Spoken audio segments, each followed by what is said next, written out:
Hi, I'm Eric. And I'm Gavin.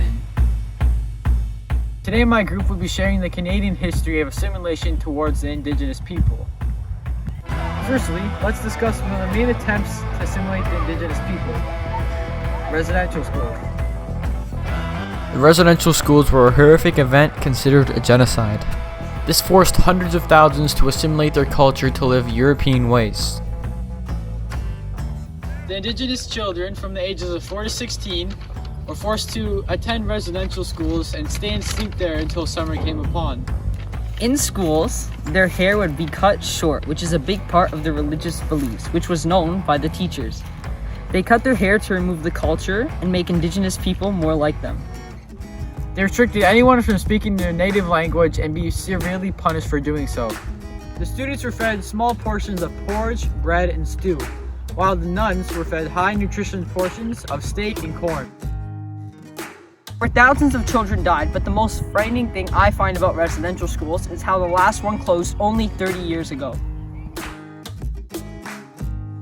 Another attempt at assimilation was the Indian Act. If you don't know already, the Indian Act was a huge list of don'ts that the First Nations people must follow, and it had a huge impact in our Indigenous communities.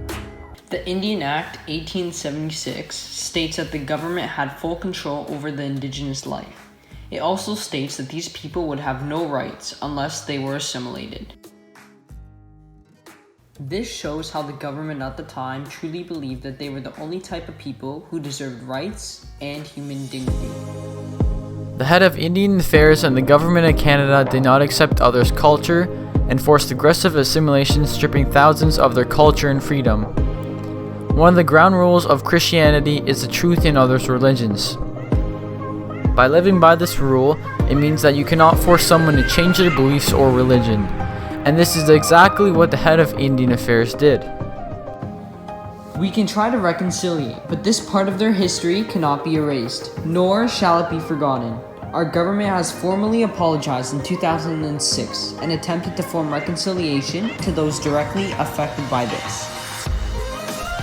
It was once in our society where this evil occurred, which means it is our responsibility to correct current issues as well as reconciliation. It is important to have reconciliation between these two cultures because it is crucial to take full accountability of our actions and make things right. Even though it may not have been you personally that contributed to this cultural destruction, no one can have a neutral stance on their issues. You either help or be a part of the problem.